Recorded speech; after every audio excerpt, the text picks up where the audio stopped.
গ্যাসের চুলায় গ্যাস এবং সময় দুটো বাঁচাতে আমি কীভাবে একসাথে অনেকগুলি কাপ কেক বানালাম তেল দিয়ে, সেই রেসিপি আজকে আপনাদের সাথে শেয়ার করবো। হ্যাঁ লিব্রান, আসসালামু আলাইকুম। কে কোথায় থেকে দেখতেছেন, দেশ বিদেশ যেখান থেকে বসে এই মুহূর্তে আমার এই রেসিপিটা দেখতেছেন, সবাইকে জানাচ্ছি সালাম এবং অভিনন্দন। শুভ সন্ধ্যা সবাইকে। তো কে কোথায় থেকে দেখতেছেন একটা কমেন্ট করে জানাবেন। যদি ফেস থেকে দেখে থাকেন একটা ফলো দিয়ে যাবেন, আর যদি ইউটিউব থেকে দেখে থাকেন তাহলে একটা সাবস্ক্রাইব করে যাবেন। তো সবাই আমার এই রেসিপিটার সাথে থাকবেন শেষ পর্যন্ত। তো প্রথমে আমি এই রেসিপিটা শেয়ার করতেছি। দেখতে এই যে ফাঁকা তালগুলি দেখতেছেন, এগুলি আমাদের জন্য, আমাদের যে গ্যাস সাপ্লাই দেয় এক ভাই, ওই ভাই আমাদের জন্য নিয়ে আসছে। উনি অনেকে আসলে কোরবানির মাংস দিয়েছিলাম বলে উনি অনেক বেশি খুশি হয়েছে। তো সবার আরও কারোর জন্য নিয়ে আসছে, সবার জন্য দুইটা, আমাকে 4টে দিয়ে গেছেন।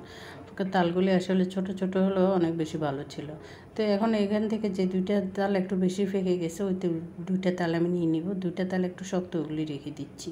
তো এখন আমি প্রথমে তালগুলিকে দেখে তারপর এক সাইডে রেখে দিচ্ছি। আর তালগুলি চিপানোর আগে আমি চাউলগুলি ভিজিয়ে দিচ্ছি, কারণ আজকে আমি তালের এক পিঠাটা করে থাকবো চাউল দিয়ে, আতপ চাউল দিয়ে। তো আতপ চাউল প্রথমে আমি পরিমাণ মতো এখানে 1 কেজির মতো আতপ চাউল নিয়ে নিলাম, কাপ দিয়ে মেপে 4 কাপ নিয়ে নিলাম। নিয়ে এগুলি ভালোভাবে ধুয়ে নিব। ধুয়ে ভালোভাবে পরিষ্কার করে তারপর আমি এক সাইডে রেখে দিব এগুলি ভিজিয়ে নরম হওয়া পর্যন্ত। এগুলি ভিজিয়ে যখন নরম হয়ে যাবে তখন আমার পিঠাটার জন্য রেডি হয়ে যাবে। তো এদিকে আমার তালটাও আস্তে আস্তে হয়ে যাবে, চেপানো শেষ হয়ে যাবে। তো সেই হিসেবে আমি চাউলটা এখন আগেভাগে ভিজিয়ে রাখতেছি, কারণ চাউল ভিজতে তো সময় লাগবে, তাল চিপতেও সময় লাগবে, চাউল ভিজতেও সময় লাগবে। তো এই যে আমি তালগুলো আগে ভালোভাবে ধুয়ে নিচ্ছি, কারণ এই তালের মধ্যে অনেক সময় বাদুড়ের আঁচড় থাকে। এখন এখানে আমি প্রথমে একটা হাতল দিয়ে বা শক্ত কিছু দিয়ে আপনারা তালটাকে একটু এভাবে থেতলিয়ে নেবেন, তাহলে সুবিধা হয়। আঁশগুলি ছাড়িয়ে নিতেও সুবিধা হয়, আর তালগুলি ছিপে নিতেও সুবিধা হয়। তো একটা ছুরির সাহায্যে আমি এভাবে হাতে না হয় ব্যথা লাগে, সেজন্য এভাবে আমি সংক্ষেপে করার জন্য যতটুকু পেরেছি সংক্ষেপে করে দেখানোর চেষ্টা করেছি আপনাদেরকে। এভাবে তালের আঁশগুলি আগে প্রথমে ছাড়িয়ে নিচ্ছি। ছাড়িয়ে নিয়ে তারপরে আটিগুলি বাইর করে নেব। আর আটিগুলি বাইর করে নিয়ে একটু পানি দিয়ে কষলিয়ে এইভাবে আমি একটা যে সালাদ কুচুনি আছে মোটা সাইজ, যেটা আলু কুচাই আমরা, ওই সাইজটা দিয়ে আমি ঠিক এভাবে তবে সবগুলি তালের রস বের করে নিব। তালের রস বের করতে আসলে অনেক সময় লাগে। আমার শরীরটা অত ভালো ছিল না, শরীরটা দুর্বল লাগতেছিল। তো সেজন্য আমি পরে আমার ছোটো ছেলেটা বলতেছে, আম্মু আমাকে দেন, আমি করব। ও করে দিছে আমাকে বাদ বাকি কাজগুলি। তালটা আসলে আমাকে আর চিপতে হয় না, ছেলে আমাকে সাহায্য করেছে আলহামদুলিল্লাহ। দেখিয়ে দেওয়ার পরও নিজের ইচ্ছে থেকে সবগুলি করে নিলেও ভালোভাবে ফিরেছে। তো এই যে এখন আঁশগুলি সব তালের আটিগুলি থেকে সবগুলি রস এভাবে বের করে নেওয়া শেষ। এখন এগুলিকে ছেঁকে নেওয়ার পালা। তো ছেঁকে নেওয়ার জন্য ওকে আমি আবার দেখিয়ে দিচ্ছি, একটা চাকনির মধ্যে দিয়ে নিচে একটা আগে ফেলা দিয়ে দিচ্ছি, কারণ না হয় চাকনিটির সাথে তালগুলি নিচে একসাথে লেগে যাবে, অনেকক্ষণ সময় লাগবে। তো তাড়াতাড়ি হওয়ার জন্য নিচে এরকম বাটি দিলে রসগুলি নিচে পড়ে যাবে, আঁশগুলি তো কাচের মধ্যে জালির মধ্যে থেকে যাবে। এখন সবগুলি তালের রস আমি ওখানে নিয়ে নিচ্ছে, আমার ছেলে সাহায্য করতেছে, আমি দেখিয়ে দিচ্ছি ওকে। এই যে এখন হাত দিয়েও নেড়ে ছেড়ে সবগুলি রস বের করে নিচ্ছে, ছেঁকে নিচ্ছে, কারণ চালের প্রচুর আঁশ থাকে। ওগুলি আবার ছেঁকে না নিলে খেতে ভালো লাগবে না, এটা আসলে আমরা সবাই জানি।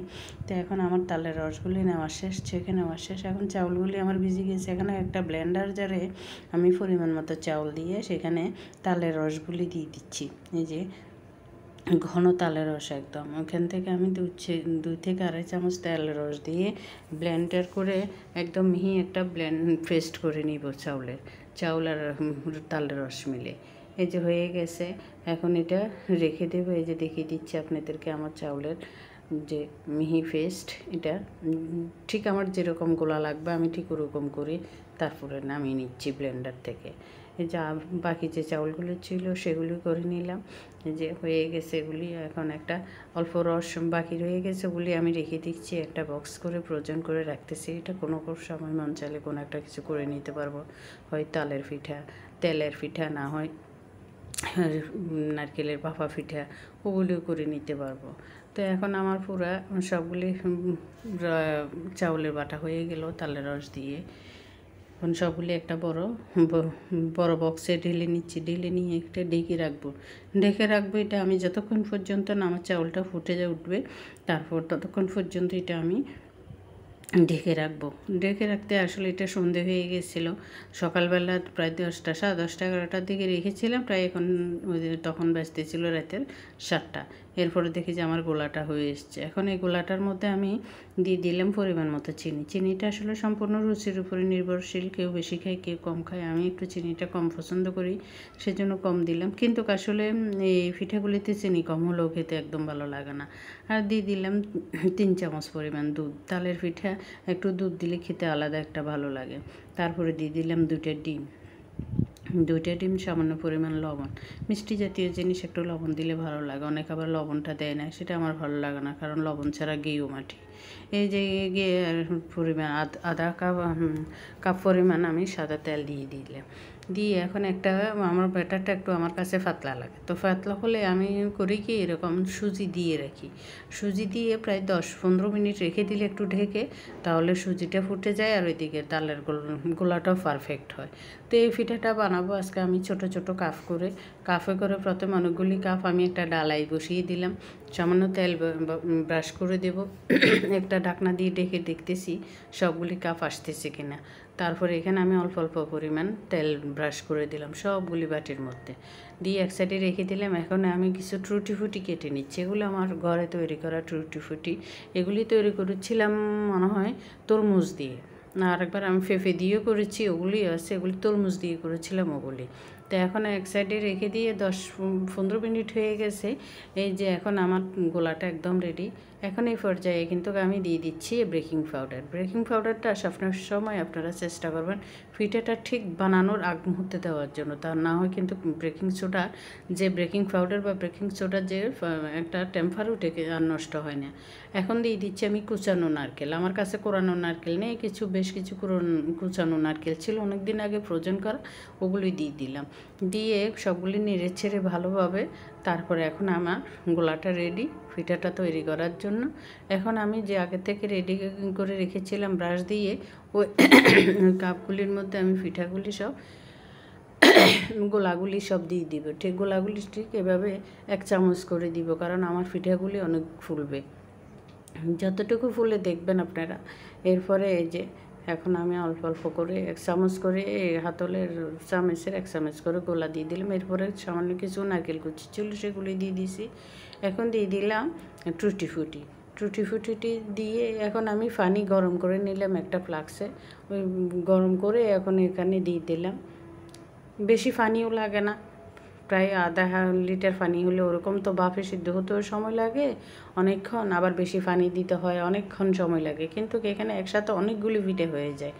এখন আমি এ পর্যায়ে থালার উপরে একটা বাড়ি কিছু দিয়ে একটু চাপ দিয়ে দিলাম। আপনাদের কাছে যার যে হাতের কাছে যেটা থাকে সেটা দিয়ে একটু চাপ দিয়ে দেবেন, তাহলে বাষ্পটা আর বাইরে যাবে না।